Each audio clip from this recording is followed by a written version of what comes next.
God is with us here in this country, Nigeria. Yes. Ọlọ́run á wà pẹ̀lú ẹ̀. Nǹkan tó dáwọ́lé ó máa ṣe oríire ni. Ọ̀pọ̀ bá làágókè kókó làágókúta irọ́ ni wọ́n ń pa mádà kò sí nǹkan tó máa ṣe ẹ́. Ó ti wà á máa lọ síwájú ni. Mo ti ń gbóríyìn fáwọn tó yẹ kó gbóríyìn fún Ọlọ́run á máa gbóríyìn fún ẹ. May God in His infinite mercy and wisdom crown you with all the desires that you see.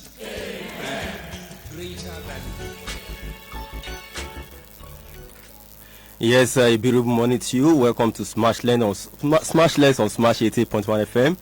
And of course, we do this focusing on topical issues that are of importance to our society and of course to the nation at large. My name is Sanusi Latif, and this morning we are going to be beaming our searchlights on something that is very, very important, something that is a key to the survival of any society or any nation. I'll be beaming our searchlights on this on the security sector, taking a look at security of lives and properties, and I'll be taking a look at some of these challenges that we've had in the country, Nigeria, and some of those challenges that we're still having as a nation. So this morning, the topic of discourse will be the rescue of 386 civilians from the Sambisa forest 10 years after abduction and security issues in Nigeria. That is going to be our focus on the program Smash Lens this morning. I'll be taking a look at this and so many other important security challenges that we are having as a country. This morning, I'm being joined by two guests in the studio. I have with me in the studio a public affairs analyst, Comrade Sunday Adiegbe. Comrade Adiegbe, good morning to you. Good morning, ladies and gentlemen. Good morning, Nigeria. And I also have in the studio with me this morning a colleague in the media sector. He's the head of news of Sweet FM. His name is Toby Akimade. Toby, good morning to you. Thank you. Good morning to you too, and good morning to the listeners at home.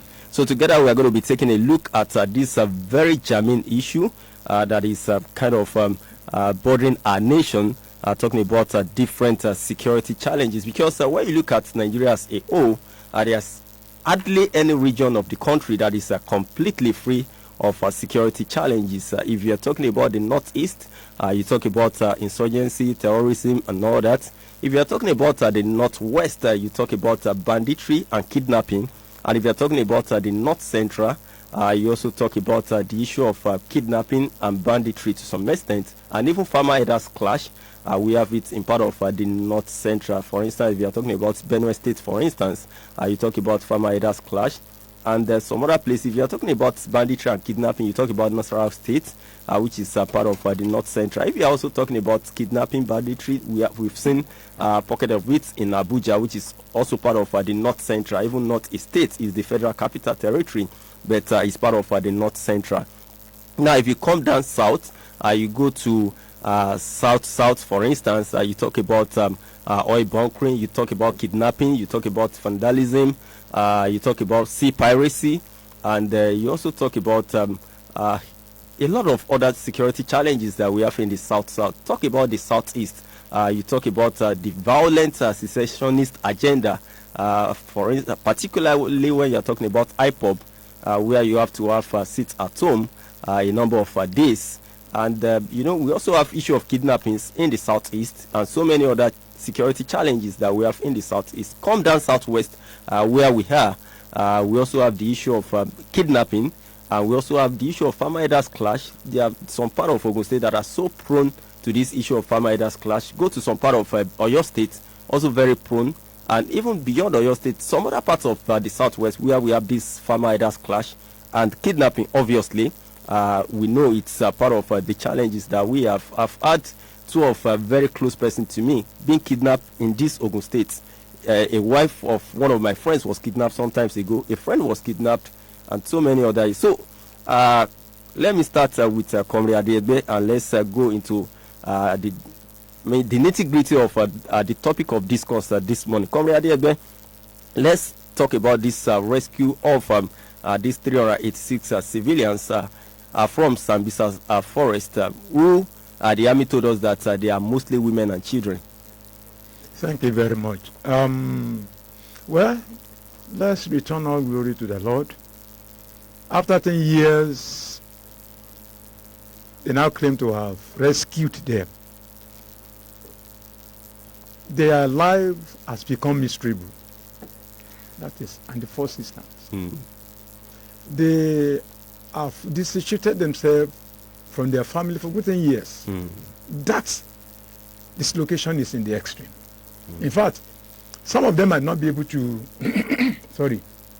might not be able to, because of the trauma they passed through, they might not be able to recognize some of their siblings, even particularly their home setup, because they are very prone to a lot of problems in that axis. Now, rescuing them after 10 years. Well, I'm not too much comfortable, neither I'm too much feeling sort of for them. But this issue of security challenges we are having in this country, it seems is growing day in, day out.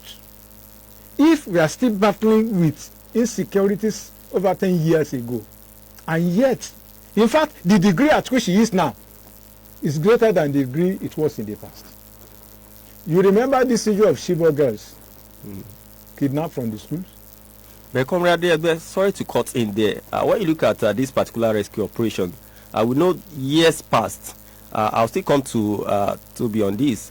Years past, the Sambisa forest happened to be a very strong hold of the terrorists that nobody here go near. Yes. Not now talk of. And this operation that gave birth to the rescue of these 386 people is an operation that is like the army are doing to do further clearance of the Sambisa forest after being able to dislodge them from the Sambisa forest. So remnants of the terrorists are the ones that they are trying to clear, and of course they could name the operation Desert Sanity, Operation Desert Sanity 1 round 11. So they are saying they are trying to bring sanity into that desert, into that forest. So are we not looking at it, because you said it's becoming more than we used to have it? Yes, I was coming to. But then nobody could access the Sambisa forest. Even the military were finding it very difficult. They dislodged them, and now they are now trying to clear the remnants. I was coming to that point before you cut in. Okay. You see, I want to mention that because of the development we are having in our security architecture, now you are not seeing the development that they now raided that place. This is not the first time they are raiding the place. Yes. They have come that place several times. Yes. And they are becoming successful also day in, day out. Yes. Because their last operation was not the first operation they carried out in that place. Yes. Sambisa Forest was a no-go area, even for the military personnel in those days.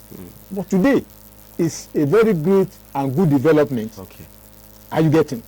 It's a development. Yes. And when I mentioned that, it's become greater than expected. Okay. Yes. The more the merrier. The more, the concentration now is at this Sambisa, because that is the stronghold for these terrorists in that particular axis. And if now that they are now succeeding in capturing them, dislodging them, you see. They have been recording series of successes against the terrorists, particularly at the Sambisa forest. Now, one thing that people need to understand is the fact that when you talk about the Sambisa forest, we need to appreciate how big and huge this forest is. You look at the vastness, the size of the forest is about 518 kilometers square. That is almost half of Lagos State. So it's not something that you can put 100 or 200 or 1,000 soldiers on foot to actually comb and then dislodge these people at once. So it has to be an ongoing process. That is one. Two is the fact that this forest is well known to the terrorists.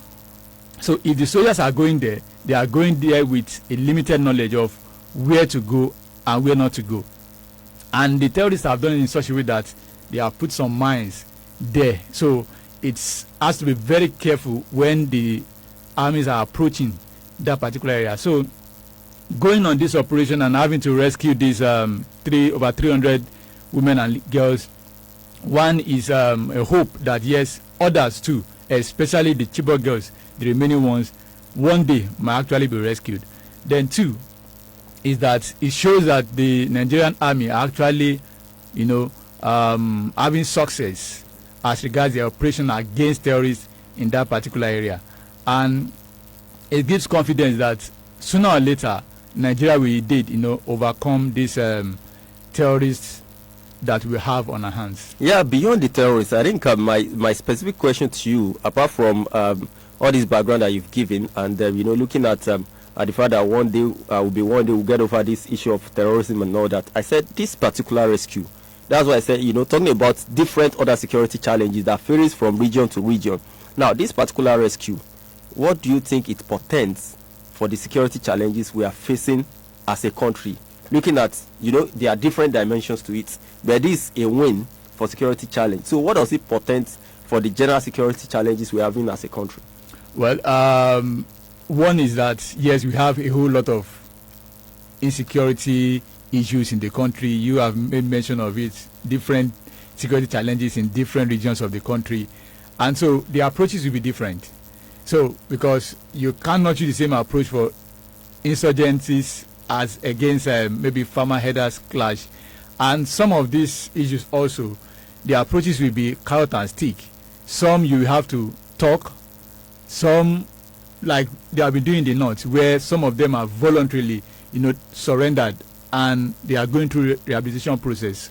So when you look at what has been done right there in Borno State, it shows that yes, with time, the military can actually, overcome some of these challenges that we have in different areas. And it shows that, yes, the current leadership of the military that we have in the country are actually working, because people have talked. I remember in the last dispensation, people talk a lot, people were shouting about we have to rejig the architectures of the securities in the country. People talk about the fact that some of the security heads needs to go. And even when they were changed, we didn't see good changes that we are actually craving for. But with this, we have seen in a couple of weeks now, some of the Chibok girls, have been rescued. I mean, in about 2 months or so, some of them have been rescued. So it shows you that the military are, pushing to actually see that they overcome the challenges. Okay, you can also be part of it. Those of you that are listening, you can be part of it by dialing the studio line 090-48-881. 881. That is the number for you to call to be part of the program this morning. We are beaming our searchlight on the security sector, and we're taking a look at the rescue of 386 civilians from Sambisa forest and the security issues that we have in Nigeria. So you can make your opinion count. You can share your thoughts with us on the program by dialing the studio line 090-48-881. 881. That is the number. You can also go to our Facebook page. Join us live on our Facebook page. Just type Smash 88.1 FM. You get to see us live in the studio. You can also drop your comments on the Facebook page for us to rub minds. Comrade, let me come back to you. I think Toby ended it where you actually stopped talking about the issue of showing that the current leadership of the military, particularly the army, are actually doing a wonderful job. And I think you also praised them, the chief of army staff, the leadership of the army, before I went to Toby. Now, I think, is it about the leadership of the army, or is it about, the desire of the current administration to actually fight insecurity? Because by next week now we're talking about 1 year in office of President Bola Ahmed Tinubu. Because sometimes if you have a new leadership and in the military, and the leadership at the center is not actually making your work easy, you may not be able to get the desired results. Thank you very much. You cannot remove the ability of the chief of army staff out of the success recorded by the army from the presidency, because at the inception of this administration, the chief of army staff and other heads of the military personnel and all the rest were appointed. Like it happened in the past. We have series of GOCs that have tried their best. We can't say that because the presidency is not interested. No, it depends on the ability of the personnel choosing. So the personnel choosing is doing very good job. They have understudied the situation and they look for countermeasure they can be able to use to accomplish the task. And that cannot remove the cooperation of other personnel working with them. Don't forget that a lot of these tactics have been raised in the past that they were ambushed. And they recorded no success in the process. Because if those troops were going and they were ambushed, definitely there was nothing we can call other than the mole among them. Within the fold of that sector, there are moles. That was why they were ambushed. Because Yoruba says, so in other words, both the presidency and the chief of army staff, they are working hand in hand. And the appointment of the chief of army staff is justifiable. And is showing it to us. Look at what has been happening and look at what we are recording now. And now it's now giving us ray of hope that yes, sooner than expected by the grace of God, the issue of insecurity will become to minimal level, if not outrightly. Because if there has been this type of approach in the past, definitely, like I said in my submission, it would have been growing, because there had no counter measure to overcome. Okay, what are these? Like my brother said the other time. It's because if they have understood that situation, what is actually wrong, good enough, he gave an amount of land, saying it's almost half of Lagos State. That's Sambisa land. Yes, then it's not a small place. Yes. And he analyzed that place is not a place anybody can just say is going into without understanding it, because that place has been their abode, and they have, in fact, they are the owner of that place. They know in and out of it. For now, somebody to counter and to be able to dislodge them, it's a very good job. We can give kudos to them. So there is hope now. Okay. Toby, coming back to you, while you were making your submissions the other time, you mentioned the fact that fine did an approach for the issue of terrorism in the Northeast, and you mentioned the fact that definitely it can be the same approach for every other region, because the peculiarity of these challenges actually varies. And one of the things that you mentioned is the fact that some of those places, the approach may be to dialogue with them, and for those that may want to kind of surrender, you understand, reorientate them and all that. And meanwhile, what I want to bring out of this is that part of this operation, the Operation Desert Sanity 111, that the army is doing in Sambisa Forest, doing this final clearance of the remnants of terrorists, part of what the army are saying is that even in the process of doing those clearances, if they see any of the terrorists they actually want to surrender, they are ready to allow them surrender, reintegrate them to into the society, reorientate them, and of course make them turn a new leaf. But my question to you, which you actually answer after we go on a commercial break, but I want you to have the thought by the time we come back, is the fact that what's your take about allowing these terrorists who in the process might have killed, might have maimed, might have committed so many atrocities, and I say, okay, come, don't worry, you are forgiven. Once you are, because I remember the former governor of Kaduna State, Malam Nasir El-Rufai, he said there is no repentance for any bandits when he was the governor of Kaduna State. He said when they die, let them go and repent with their Lord. That was his own stand. So I don't know what's your own stand. But let's take this commercial break. Then when we return, you'll be coming in with your thoughts. And those of you that are still listening, you have the opportunity of also being part of it by the time we return from this commercial break by dialing the studio line 0904-8881-881. You can also drop your comments on our Facebook page. Just type Smash 88.1 FM. Then you get to drop your comment and see us live in the studio. So at this point, we'll take a commercial break. Then we'll be right back. Look, so where we at? Right here on Smash 88.1 FM. OneXBet is offering a mind-blowing hyper bonus. Get ready for a gaming experience like no other. Place an accumulator bet and watch your winnings soar with our 1,000% bonus. That's right, 1,000%. So what are you waiting for? Visit onexbet.ng today. Use promo code HYPERNIGERIA to get a 300% bonus up to 189,218 naira and take advantage of the hyper bonus from OneXBet. Hey folks, ready to take your smartphone experience to the next level? Introducing the Tecno Camon 30 and Power 6 series. Two amazing smartphones that redefine innovation. With the Tecno Camon 30, capture every moment in stunning detail with its advanced Sony sensor camera. Say goodbye to blurry photos and hello to crystal clear images. And for all the gamers, colors, they add meaning to our lives.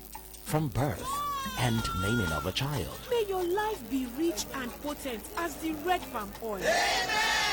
Colors tell of the feelings in our hearts. Aww. Through rainbow-like roses or even bubbly emojis.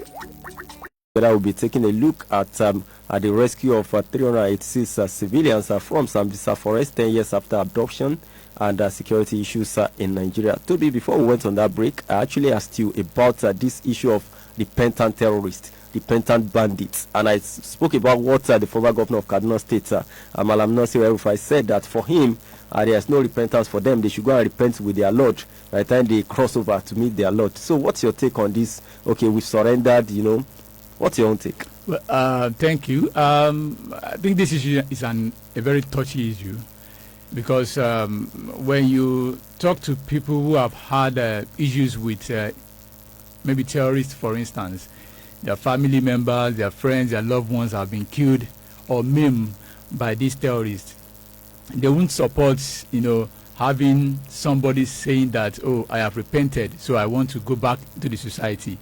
But again, we also have to look at it from another angle, and that angle is the fact that some of these guys did not go into terrorism willingly. Some of them were abducted from their villages and towns and then forced to be part of the Boko Haram or ISWAP. And so they have no other choice than to be part of it. And when they have the opportunity, they want to surrender and say, oh, I don't want to do this again. So if you look at people like that, will you now say that, no, let's, do it with them just like the Malam have said? Or should we give them a second chance? So that's why it's very touchy. So I think it is left to the military and to the government to decide if somebody is willing to actually surrender, and looking at because it doesn't have to be because I've been cornered, because some of them will do that. Maybe they have been cornered by the military. There is no way to go again, so they will say, okay, I surrendered. And then you find them again after some time, they go back into terrorism again. We have seen that in the case of banditry and all the likes. So you have to be sure that this person is certain, this person actually wants to surrender. And then after surrendering, also profile the person. After surrendering, you have to now go into the program of, rehabilitating them and then bringing them back to the society. Yeah, I think, I was nodding my head when you were making that point, because I remember in the last 3 years when I was working in Kaduna, I used to have a colleague who is from Borno State, and in fact, the late leader of Boko Haram that was killed, she told me that they were living in the same area. So she actually knows these people very well. And there was a day we had this conversation, because from time to time we talk about this issue of Boko Haram and all that. And he told me that some of his brothers were almost forced into joining the terrorists. He said there was a time somebody had to come and hint their mom that don't tell all your boys, all your sons not to sleep at home because they are coming for them.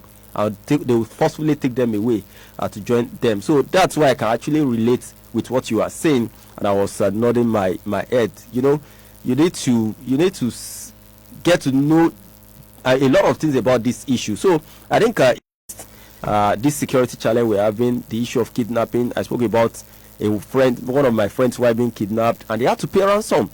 And a friend of mine also kidnapped, they also paid ransom. So let's talk about bringing it home, looking at this issue of kidnapping, farmers clash in the Southwest. What do you think the security operatives have not done that you think they need to do to actually tackle this challenge in the Southwest, Comrade Ebe? Thank you very much. I think what they're supposed to do is not far-fetched, because you can see that the system is just gaining upper hand the more. This kidnapping, demanding for ransom has not been so rampant here. But immediately it is noticed that, this is a cool money that somebody can be made out of this. No, let's go into it. Like my brother said that, yes, some people might not be willingly brought into it, of course. But these days, what is happening in the Southwest particularly, I don't see it that they have to, security agents supposed to be very hard with them. And like the other time the IG came here, they talk about drone. When security advisor to governor was invited to one station, he said that they discovered one fault with the drone, and that is what they are working on. Over almost a year and a half ago, they are still working on the faulty drone. And you can see that the issue of kidnapping and demanding for ransom has become the order of the day, particularly in Ogun State, because of the lapses of the security architecture we have. Drone, why can't you dispose that and get something better than that can equally match to arrest the issue? You see, to me, it gives a lot of different meanings to it, because to me, I felt uncomfortable with that particular analysis that they are working on it. How many, at least before the Inspector General of Police came to this state, they have been talking about, there was a time they tested the drone. And since that time, they have not, you see, it means that it's faulty and it's faulty forever. There is need for them to discard it and get another one. You see, we are losing life on a daily basis. Those that were kidnapped and they are resisting, they are killing them. Those that cannot afford to give them ransom, they were killed. For how long are we going to wait until when the error in the drone is corrected? The security architecture is still weak.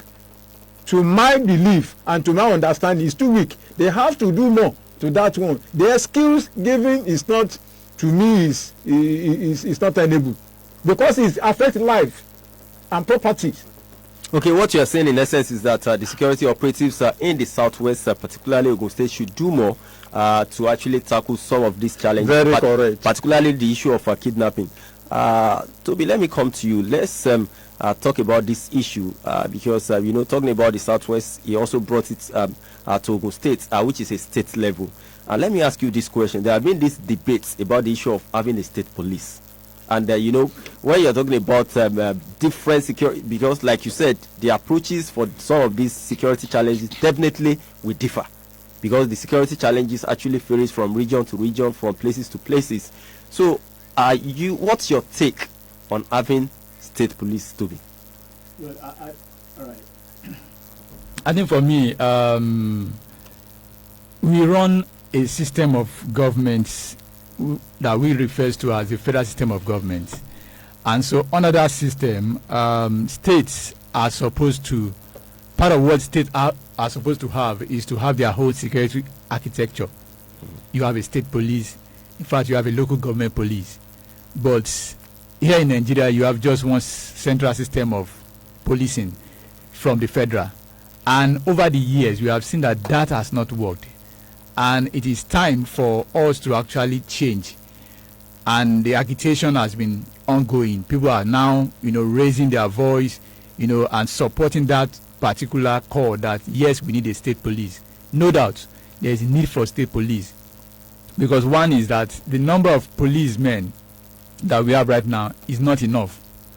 And if you even look at the way the policing system is being run in this country, there is no state governor that doesn't support the federal police, either with what do you call it, vehicles or some other gadgets for them to be able to work. I remember when the current administration came in, some of the talk was that the DPO of a particular station cannot get across to the headquarters in Elewe except via the phone. No walkie-talkie, and other things. So there's a need for states to have their own policing system so that they will be able to take charge, and then we can have a better security architecture. But okay. You still want to say something? Yeah, and so for me, really, I will support state police. I know that there are some, who have some fears.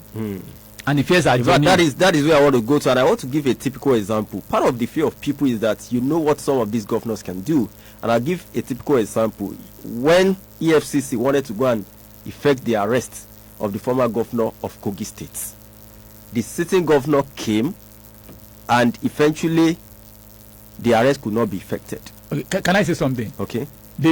Whether the police or the military that were used to stop that from happening, were they state run? No, they were federal. That's what people are now saying, that if a state governor can do that with a federal police, how much more when he now has his own state police? What will he do? Well, I think, like I said, the concerns are genuine. But what the government needs to do is, and Afenifere has come up to say that what the president needs to do right now is to, by an executive order, let's have state police. Then the National Assembly can continue with their constitutional review, and then let's look at some of these fear. Let's take into cognizance and look at how the limitation and all that, and work around it. But the fact is, there is a need for state police. If you recall, I think it was last month, there was this program by the House of Representatives where the IG, said, no, there is no need for state police and all that. The kind of backlash, that he received. The following day, he had to come out to say that, no, that was not what I was saying. And so, then another argument from those that are against the establishment of state police is the fact that we have some other security outfits. Why not make them stronger? For instance, we have the Nigeria Security and Civil Defense Corps. Now, initially when they came, we were told that, okay, they will be securing the pipeline, as fighter government properties and assets. That is what but sometimes you see the civil defense doing the work of the police. You understand? So some people are saying, okay, we have the Nigeria Security and Civil Defense Corps. Why not maybe do something about it? Some are saying, okay, let's leave civil defense. Let them continue to do what they are doing. But we have regional security outfits. For instance, we have Amotekun in the southwest. We have Ibubia, something that came up in the southeast. Then we've seen states in the north having Hezbollah and all these local security, what have you. Then even in Ogun State, apart from the Amotekun, we have So Safe. And carry out those tax. Okay, Comrade, as well, let me come to you. And what will happen if it is state police? It's a question of get rid of them.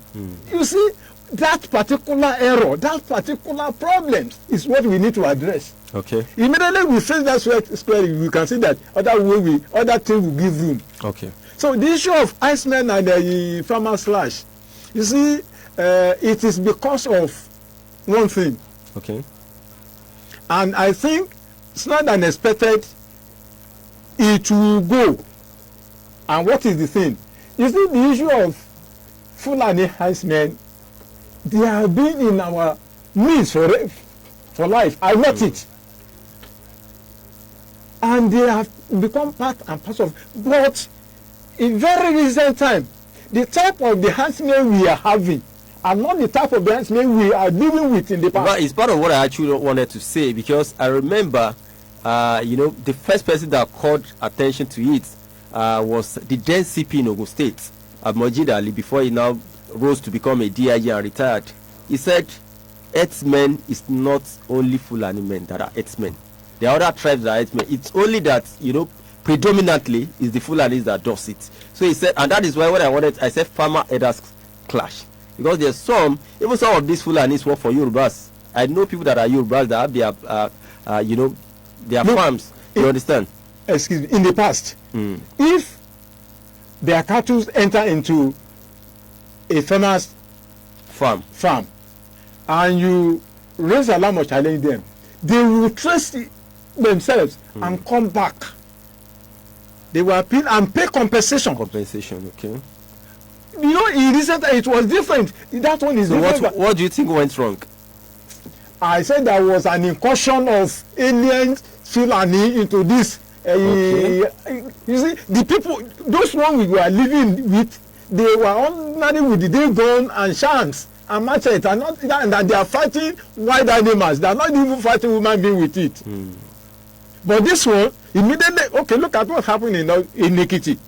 When you go into the farm of somebody, what is this? Then the next thing is to open fire. And the type of the ammunition those people are carrying.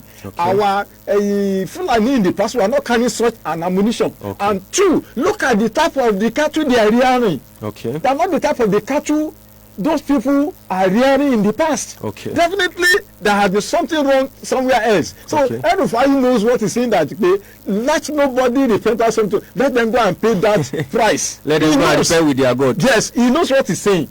Because, there had been a lot of fillers in the country. They were brought into the country and they have been paid. Whether true or not, but you see, when you see the situation, you can come to... But, even this particular statement that you made, I've heard about it like 10 years or thereabout ago. I remember there was a time the head of the Fulanis in Ogun State was brought to where I was working, a radio station I was working with that time, and he said some of these Fulanis that are causing this crisis that you're talking about are not from Nigeria.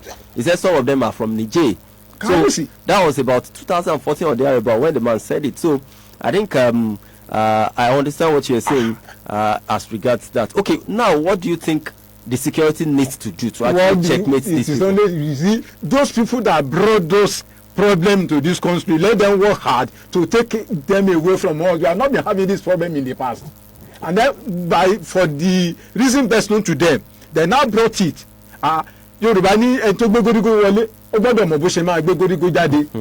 You see, we have not been paying price with our lives in the past. It has not been happening. But we have been paying our life as a price to that one now. So we need to work and fix that one squarely. That is why I said that our problem in this country are about how to face the reality. Okay, because of our time, we've actually talked on so many of the things that affect different regions: banditry, kidnapping, terrorism, farmer-leaders clash. I think one of the things that I also want us to talk about, before I now take my final questions for the two of you, and this one will be going to Toby, is the issue of IPOP in the southeast and militancy, oil bunkering that we've seen in the south-south. What do you think the security operatives needs to do to actually checkmate this violent secessionist agenda and the issue of oil bunkering and the likes? All right. I think the issue of insecurity, whether it's IPOB or banditry or whatever, has some bit of economic gains to it, because those who are engaging in kidnapping, some of them are for economic reasons. They just want to cash out. You kidnap one person. I remember a religious leader was kidnapped, and within some 2-3 days, 100 million naira was donated and was used as ransom. So some of them are for economic reasons. The same thing goes for all. A sad story. Sorry to call it a sad story. Is the son of one of my friends was kidnapped December last year. The boy just gained admission to an higher institution in Kaduna, and he was kidnapped with his uncle and the wife of the uncle, and they demanded for 150 million. Eventually, they came down to 100 million. Then the 60 million was raised and was paid, and they only released the uncle. The son of my friend is still in captivity, and the wife of my friend's elder brother, they are still in captivity from December till now. As we speak. We speak. When you look at the issue, there are economic importance to it. The oil bunkering. Some of them do it for the economic importance, to gain money and all that. And you have some people behind. It's not just the foot soldiers. There are some, big men behind who are actually running the things. The power that be. So that is another issue. The issue of IPOB, we know what it is. It's about secessionists. They want to go their way, and they are being led by a figure. He's still in yes, talking about Nnamdi Kanu. And so some have said we need to dialogue. But even with his detention, they are still doing that sit at home. Yes. And so I think what the government needs to do in that aspect is to actually sit down and talk with these people, because you cannot use force to kill an idea. Okay. So they need to sit down with them and dialogue and then come to an understanding. If they want to go, I'm not sure that it's everybody, every Easterner or every people from that part of the country that actually want Biafra. Okay. So why not put it to test and see? And if they are defeated, whether through an election or whatever, then that is there, that they know that, okay, we tried, but we couldn't get it. Okay, okay, you still want to say something? Because, okay, thank you very much. I think this is where we're going to be drawing the curtains on today's edition of Smash Lens. We've been taking a look at the security sector. We beam at searchlight on that, and the focal point of our discourse was the rescue of 386 civilians from the Sambisa forest 10 years after abduction and security issues in Nigeria. And thank you for being part of the program this morning. Tomorrow's Smash Lens returns with Ralph Eniso, and of course a big thanks to my guest, Comrade Sunday Adeyegbe, a public affairs analyst, and Toby Akimade, the head of news and current affairs of Sweet FM. My name is Sanusi Latif. Enjoy the rest of your day and have a lovely week ahead. Bye for now.